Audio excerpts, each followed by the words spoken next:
Assalamualaikum warahmatullahi wabarakatuh. Apa kabarnya teman-teman sekalian? Semoga sehat-sehat saja dan selalu mematuhi protokol kesehatan dan selalu di rumah saja.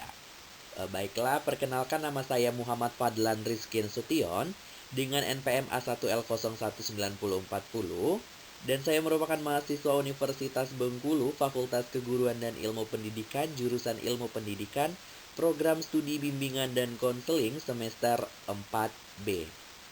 Di sini saya akan menjelaskan tentang materi yang akan saya sampaikan, yaitu mengenai mata kuliah Pantologi Sosial dan Kriminologi sebagai salah satu tugas akhir saya, yaitu UAS, ujian akhir semester.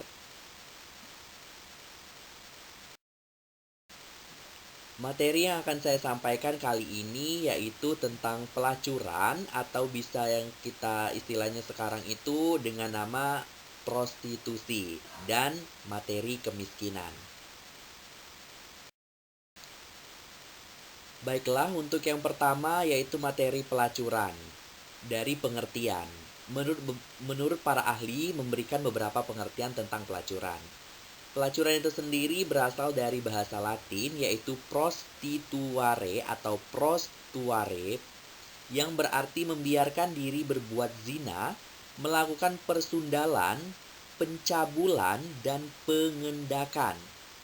Perkis dan Bennett dalam Coen-Jorod tahun 2004 memberikan pengertian pelacuran sebagai transaksi bisnis yang disepakati oleh pihak yang terlibat sebagai sesuatu yang bersifat kontrak jangka pendek yang memungkinkan satu orang atau lebih mendapatkan kepuasan seks dengan metode yang beraneka ragam. Senada dengan hal tersebut, Supratiknya pada tahun 1995 menyatakan bahwa prostitusi atau pelacuran adalah memberikan layanan hubungan seksual demi imbalan uang. Jadi dapat disimpulkan bahwa prostitusi itu adalah suatu kegiatan komersil dari hubungan seks antara pria dan wanita, di mana terdapat seseorang yang menghubungkan antara pria yang mencari kepuasan seks dengan wanita yang menjajakan seks demi memperoleh imbalan dari jasa seks yang diberikannya tersebut.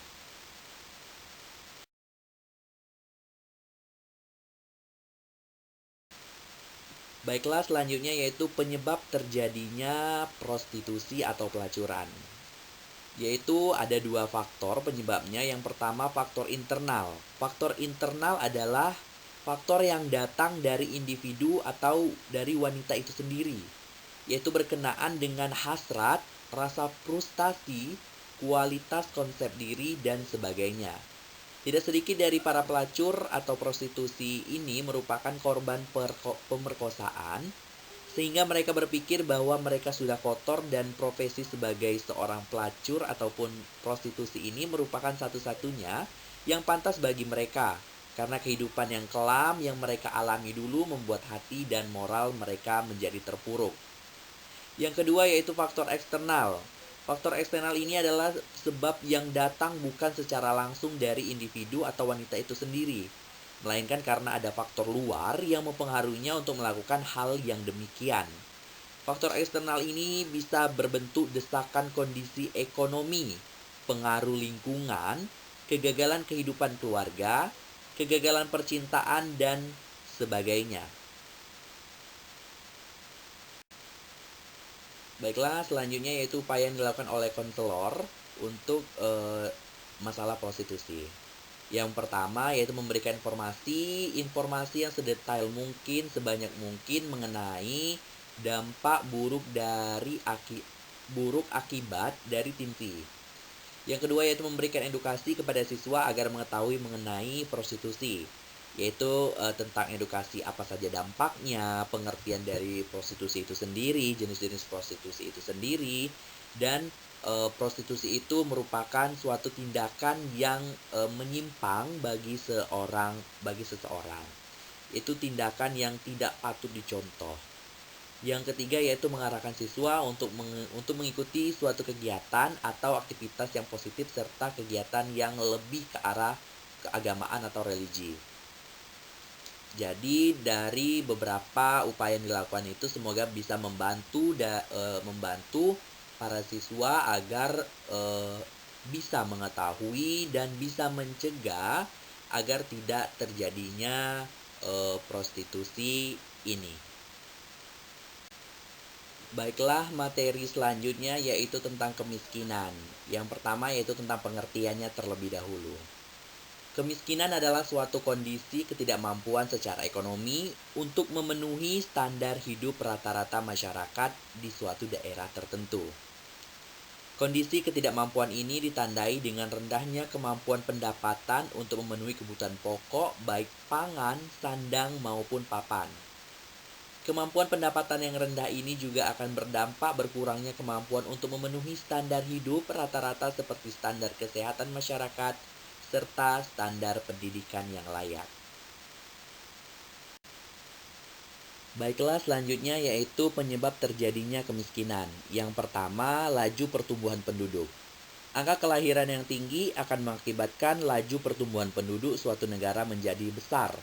Bila laju pertumbuhan ini tidak sebanding dengan pertumbuhan ekonomi, maka hal ini akan mengakibatkan angka kemiskinan akan semakin meningkat di suatu negara.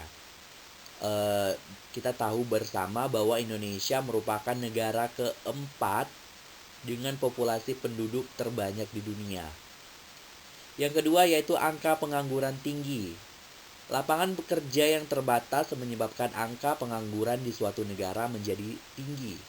Semakin banyak pengangguran, maka angka kemiskinan juga akan meningkat. Peningkatan angka pengangguran juga dapat menimbulkan masalah lain yang meresahkan masyarakat. Misalnya munculnya pelaku tindak kejahatan, pengemis, dan lain sebagainya. Faktor ketiga yaitu tingkat pendidikan yang rendah.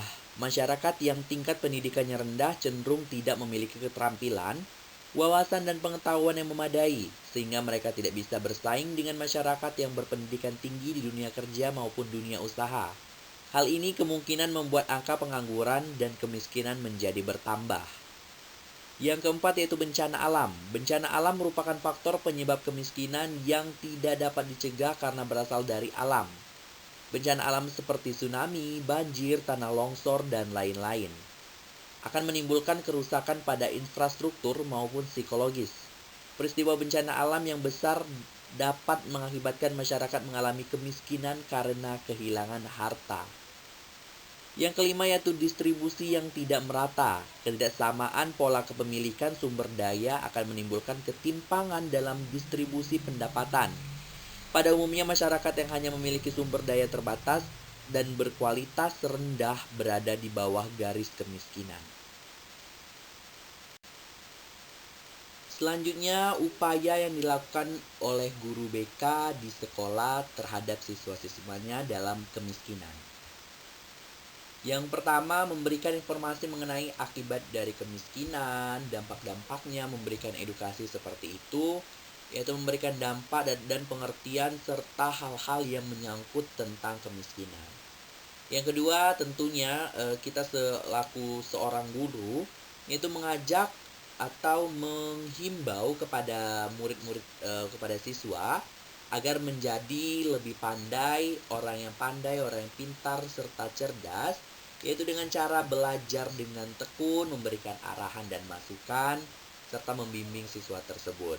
Yang ketiga yaitu memberikan layanan konseling agar siswa mengetahui minat dan bakat yang ia miliki.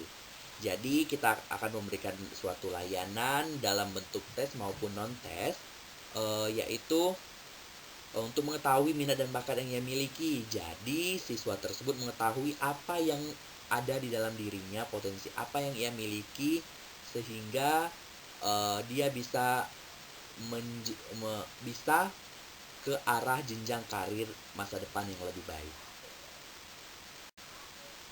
Baiklah, itulah tadi penyampaian materi singkat yang saya sampaikan mengenai pelacuran atau prostitusi dan kemiskinan yang hanya beberapa materi saja secara singkat tapi tidak terlalu mendalam yang saya paparkan. Mungkin masih banyak kekurangan, masih banyak kesalahan yang saya sampaikan kepada teman-teman sekalian. Saya mohon maaf dari penyampaian yang saya sampaikan, dan sekali lagi saya mengucapkan terima kasih. Lebih dan kurang saya mohon maaf. Wabillahi taufiq wal hidayah. Wassalamualaikum warahmatullahi wabarakatuh. Selalu selalu di rumah saja dan tetap mematuhi protokol kesehatan dengan melakukan 3M. Terima kasih.